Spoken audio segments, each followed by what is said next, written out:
Hello and welcome to the Howes Percival podcast, where today we're discussing mediation. I'm Gary Pitt, a partner in the commercial dispute resolution team at Howes Percival in Leicester. And I'm Victoria Sandell, a partner in the same team in Cambridge. So today, like I said, we're discussing mediation. Well, what is it? What does it do? How is it beneficial to you? Throughout this podcast, we will explain what mediation is. We will explain why you ought to know about it, why it's such a hot topic at the moment, and how we and the team at Howes Percival can help you. We will also explain how we can help you specifically if mediation is on your horizon at the moment. So what is mediation? When people think about disputes, they often think about things becoming very formal and costly very quickly, lots of long letters going back and forth and entrenching of positions. Mediation offers a different route, and one that focuses on resolution rather than confrontation. At its core, it's a structured conversation. It involves an independent third party, the mediator. Their role in that is not to decide what's right or wrong, but they're there to help the parties talk, listen, and explore possible solutions. The aim of everybody on the day is to reach an agreement that everyone can live with. As I say, it's not something their parties are going to come out with a decision. It's not about winning or losing. The mediator can't impose an outcome. And the parties are in control of the process and the outcome.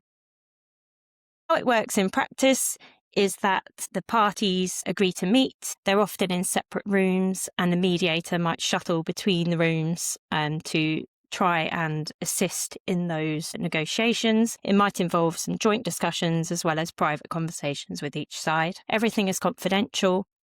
And if an agreement can be reached, it's recorded in writing so that the parties can action that going forward. So why is mediation such a hot topic at the moment, and why are we talking about it? There's a couple of things that factor into this. Firstly, the courts, as you've probably noticed, are massively under-resourced and are time poor. Part of that means that the reality is times to get a matter to trial. I don't know what you're saying at the moment, Vicky, but I think any claim we issue, I'm saying to clients, you're likely to be 18 months, 24 months before you're looking at a final trial. Absolutely. That's the same for the county courts and to a lesser extent, but still in the High Court too. So really there's massive delay baked into the system. Mediation as a flexible process gives the parties much more control over timing and much more control over their costs as well. So if we were to agree with a litigation counterparty that you were going to mediate, the reality is that could probably happen within a month, maybe sooner if the wind's behind you on that. Those issues with the sort of court system as they currently stand means that parties are looking at what's known as alternative dispute resolution more widely anyway, of which mediation is probably the most well-known and most utilised version. On top of that, the courts are trying to help people with that decision as well. There is a move to encourage parties to mediate. There is also a move to actually force parties to mediate. There's been a run of case law, which I won't bore you with here, but basically the idea of mediating is being baked in to litigation as it moves forward. In smaller matters in the county court, you're basically getting mandatory mediation appointments. And I would expect in reality that by the end of the decade, we'll be talking of something akin to mandatory mediation right across the board. What that looks like at the moment is that courts are really encouraging parties that if they refuse to mediate, they'll be punished heavily on costs at the end of a trial. Even if they win and they've refused to mediate, they will see that their recovery of costs will be quite heavily impacted based on that decision to refuse to mediate. And that's an interesting point as well, isn't it, Gary? Because it can work two ways. You might have people who are tick boxing and have to agree to mediate, and then you get people who perhaps wouldn't have agreed to it before those rules, as you say, are coming in. But once they're there on the day, they can be moved somewhat. Yeah, I think part of the process and what's helpful is because it's so much less formal than court proceedings, even if you have got people who are there purely to go through the motion, you do have an opportunity to speak to them directly, right? It's not going through necessarily the filter of instructions from your client, a letter written by a solicitor to a solicitor on the other side who then filters it further and gives the outcome to their clients. You would get the opportunity during that mediation to talk directly to the other side. You may have a conversation, director to director or litigant in person to solicitor or whatever it may be, where you can impress on them points that are really, really urgent or really important or things that will help people to get to settlement that may otherwise get lost in the filter. So even if they are there purely to tick the box and say that they've done it, actually sometimes if you control that mediation well, and if you're well prepped, and if you've got the relevant points there, and you know what you need to say and how best to say it, you can make more progress than you would expect, even if it's a tick box exercise at the outset. Yeah, absolutely. Something we haven't touched on is the success rate of mediations. They're incredibly successful across the board. There's figures out there putting it around the kind of 80% mark that settle either on the day or shortly thereafter. So as you said earlier, Gary, it's the most well-known and perhaps the most successful form of dispute resolution outside of the courts. Yeah, and I think often there's that pressure that a mediation should settle on the day, right? And actually, an awful lot of what happens at these is sometimes they don't settle on the day, but they'll settle within 2 weeks or within a month of that process taking place, because there is that exchange of information. There's often also a sort of lowering of the guard from people, or they adopt less entrenched positions because they're not bound by everything that, as you say, it's confidential and without prejudice. So when people are able to talk a bit more freely, they get to the nub of what actually matters for them. And then all of a sudden you find that people open up a lot more, that they aren't as far apart as they expected them to be, or that there is a route to settlement that hadn't previously been thought about. And it might not be possible to wrap that up in an 8-hour day or a 10-hour day, or whatever that mediation will be. But when parties go away and sleep on it and have some time to think and everything else, they may well come back and, there's some letters that follow, or a phone call or two between solicitors or whatever it may be. And suddenly, within 2 weeks, the mediation has been key in unlocking that process, and you do get to a settlement eventually. Absolutely. And there's varying degrees of success too. So there might just be a narrowing of issues, but that shouldn't be kind of, that's still a successful day if you've been able to narrow some of the issues between the parties and moving towards a settlement. And as you say, that then sets you on the track to hopefully settle before you actually get to trial and all the costs involved in that. So how can mediation help you? What are the main benefits? So when you're in a dispute, obviously, Gary and I are always very interested in the legal points that we might want to be arguing about, but it's about the impact on time and energy and business and also your personal life, depending on precisely what the dispute is about. Mediation can bring practical benefits, and on the day we don't get to discuss those legal principles very much at all. It's very much about how we can help the parties move forward and to bring them out of the dispute. There's a few benefits to mediation over and above some of the other methods that you might use for trying to resolve disputes. Some of those include preserving a relationship. So there might be a continuing relationship between the parties. And as Gary was saying earlier, being able to sit down directly across from the party in an open format, you don't have to be guarded necessarily about what you're saying, can often assist in preserving any relationship, even when a dispute has arisen. Gary's already mentioned the time and costs and the speed of mediation. So if you're able to agree a date for mediation fairly quickly within a month, and you don't have those long delays with the court, and you also are able, hopefully, to settle for significantly less costs, which also assists in being a bit more nimble in terms of what you can agree. The other thing, and something which I think people overlook, I don't know about you, Gary, in terms of clients, but the importance of being flexible about the outcomes. So there's things you can agree between yourselves that actually a court can't impose. The example I always give to clients, Gary, is the apologies, things like that. If that's really important to one of the parties, that's something which, the court won't impose on anybody to give any sort of apology. But sometimes, and obviously it depends on the situation, something like that or something else that the court can't impose can go a long way. I think that's entirely right. And it is correct that, a court judgment is a pretty binary thing when you get down to it at the end of it.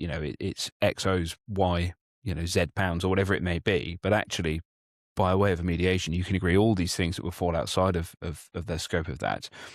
Non-disparaging remarks, apologies, things like that are great. It's also something like a media statement. So you could agree how you're going to announce the change in a relationship between, a customer and a supplier.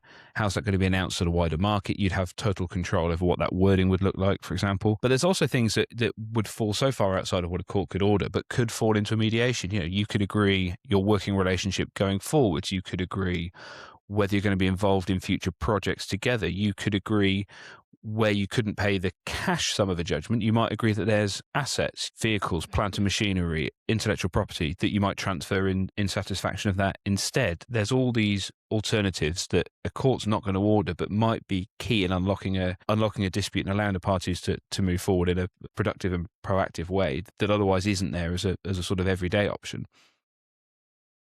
Absolutely.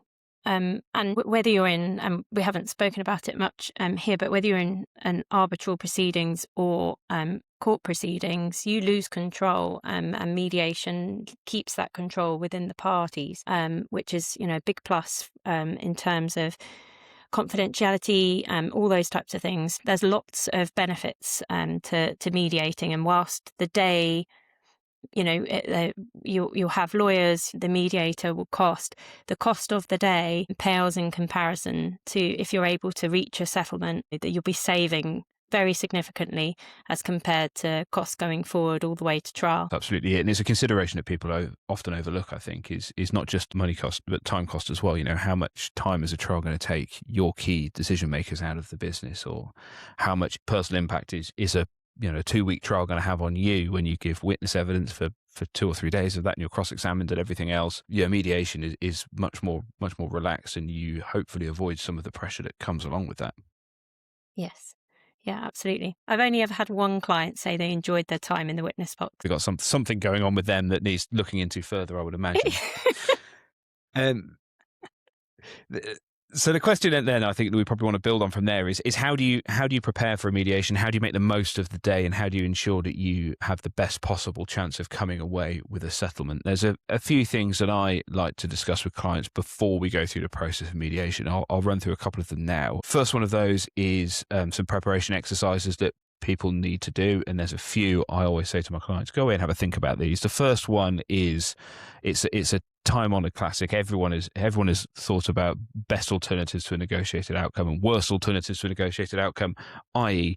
what does it look like if you go all the way to trial and win, and what does it look like if you go all the way to trial and lose? What impact is that going to have on your business or on you from a positive and a negative approach? Those are considerations not just in terms of winning and losing at trial, but what's your cost recovery going to look like? What impact is it going to have on your commercial relationships with your counterparty, but also with the market at large? What impact is it going to have on your management time? All those things need to be considered in that calculation as the best alternative and the worst alternative. And then the idea with a mediation is that you probably fall somewhere between the two, right? It's not as bad as it could be. It's not as good as it could be if you win absolutely at trial, but it is controllable and it's a known entity. The second exercise I always get clients to do before I go into mediation with them is I refer to this as marker offers, right? What I want people to do is think about three sort of levels of offer that they would be happy with, a sort of an absolutely best case outcome that you'd be over the moon with, and you'd sort of skip out of that mediation clicking your heels if you got it. That's the first one. Have that in mind, but you're probably not going to get it, right?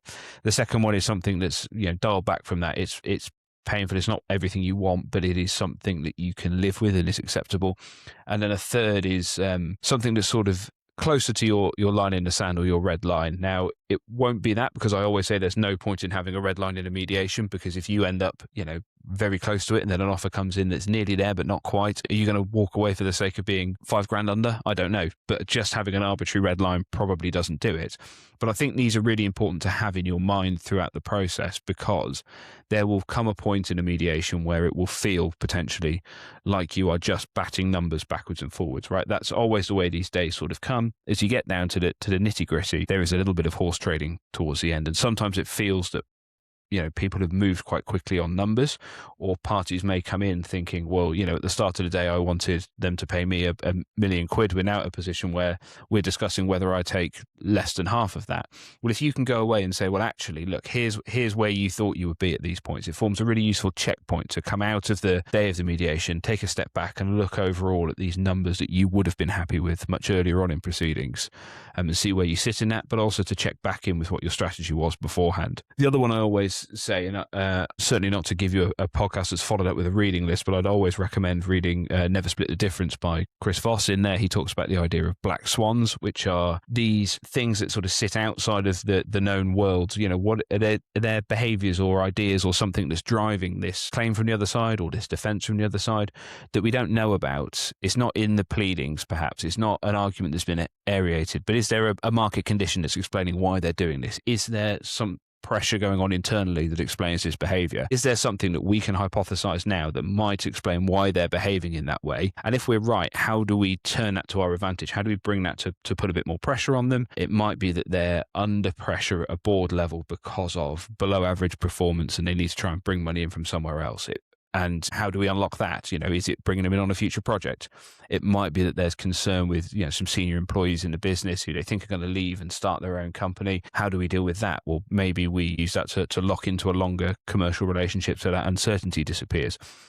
Are there unknowns that we can identify and then start to use in a mediation that we wouldn't necessarily be able to do as we head towards trial? And then the other thing there, of course, is that we've discussed it previously, is those alternative settlement points, the things that a court will never order. Can we turn those to our advantage? Can we have a brainstorm about what it may be beneficial to offer to the other side that we couldn't otherwise get from a court, and could that unlock things? I don't know if there's any other exercises, Vicky, that you tend to go through, or any sort of preparation points that you really try and hammer home when you go into the preparation for mediation. The only one that I would add, Gary, to yours is to say that a lot of people are apprehensive about making an offer first, but my own view on that is that you don't need to be. And actually, if you make the first offer, you set the tone, you set the structure, and actually there's a lot of advantage to doing so.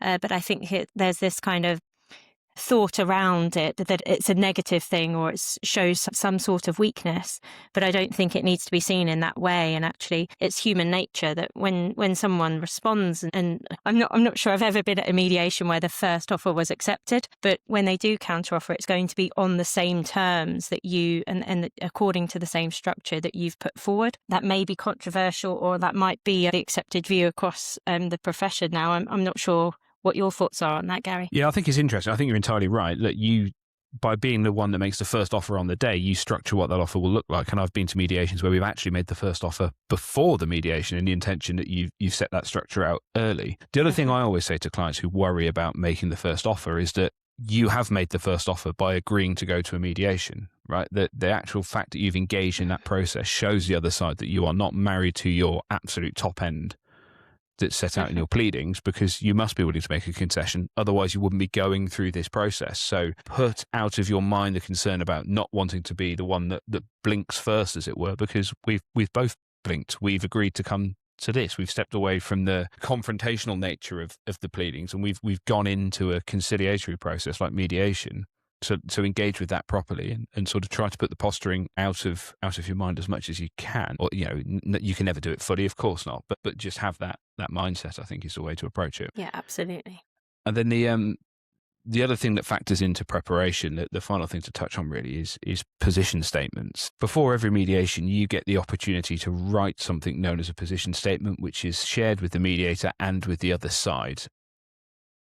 I think there is a problem with the way a lot of people approach position statements, in that they become a sort of restatement of the pleadings that have already been sent back and forward. It may be a restatement of the letter before claim. It may be a restatement of your particulars or your defense. This isn't the forum for that, right? You will prepare a mediation bundle. It will have all those pleadings in there. So there is no need to rehearse and rehash the old arguments that you've already made. It's not a pleading. My view, and I'm quite strong with clients on this when we get down to it, is an opportunity to say something new. It's an opportunity to try and structure the settlement that you've just talked about there, Vicky. But it's also an opportunity to focus on what you really want to achieve in a mediation, rather than focusing on what arguments do you want to be presented to a court. It's an opportunity to say to the other side, we need to put this behind us. This is how we need to move forward. or this is what I want to resolve this, and also to say things that you think might be helpful. If an apology is what's needed, it's an opportunity to air an apology in a relatively safe space in which, it is confidential and without prejudice. And if you want to talk to the emotion behind the situation that's got you here, it's an opportunity to do that. If you were in business for 20 years before this, you probably know each other. You probably get on pretty well. So you can speak to the personal relationship that was there alongside the commercial. And the position statement is that opportunity to take some of the heat out of things, but also set out your position in quite a clear way. And then I think the thing that follows on from that is often at mediations, you'll have an opening statement where you get to sit in the room together, or an opening session. In these, some mediators don't like them, some do. I'm increasingly of the opinion that they have a benefit, actually, and you should try to engage with them, even if it's just the opportunity to all be in the same room at the start of the day. But what it does allow you, it allows you the opportunity to talk absolutely directly to the other side. It allows the solicitor, if you want your solicitor to speak for you, to speak directly to the other side as an individual, not to their solicitor, to them, to the director, to the individual, whoever it may be. You can put your arguments to them, but it also allows you as the client the opportunity to speak in a way that you will not get anywhere else in the court process or in an arbitral process. You'll get the opportunity to sort of speak from the heart, to explain why this is important to you. It's not confined to a witness statement. You can speak much more globally about what's going on and what you want. And it's also an opportunity to sort of air the emotion that, as lawyers, we're terribly guilty of this a lot of the time, Vicky, is trying to take emotion out of all the proceedings, right? But actually it is something that's important for, if you're engaged in litigation, it's an emotional process. And sometimes having the space to acknowledge that and just to say it helps an awful lot. And some of the most powerful and successful mediations I have had have been ones where the clients have said at the start of the day, I want to say something, actually. I want to explain the toll this has taken on me, or the reason I'm taking this course of action. And I think it's a really powerful instrument, and it should be used where it's right to do so.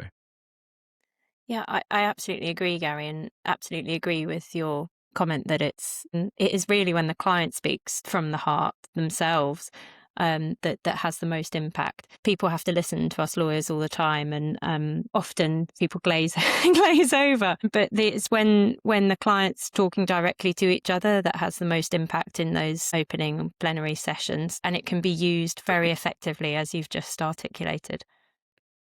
Yeah, some people glaze over when they're listening to lawyers, but look, the people listening to this, Vicky, are voluntarily taking time to download a podcast with two lawyers talking about mediation. So there are clearly some people out there that don't glaze over entirely. That, or we are currently being used to help a number of people fall asleep of an evening. But whatever it may be, I'm perfectly happy to public service broadcasting at this point. Happy to oblige. Absolutely. So look, that was a bit of an introduction to the world of mediation. If there's anything comes out of this that you find interesting, or you want further information, or you've got a mediation coming up and you don't know where to turn, you can find contact details for both Vicky and I in the description of this podcast, or you can follow both of us on LinkedIn. My full name, Gary Pitt. If you search that, you'll find me pretty quickly. And same for me, Victoria Sandell. Hopefully I should come up fairly quickly too. Otherwise, if you've made it to the end here, and thanks very much for listening, and good luck with any disputes that you have going on, and do bear mediation in mind. Thanks very much. Absolutely. Thank you very much.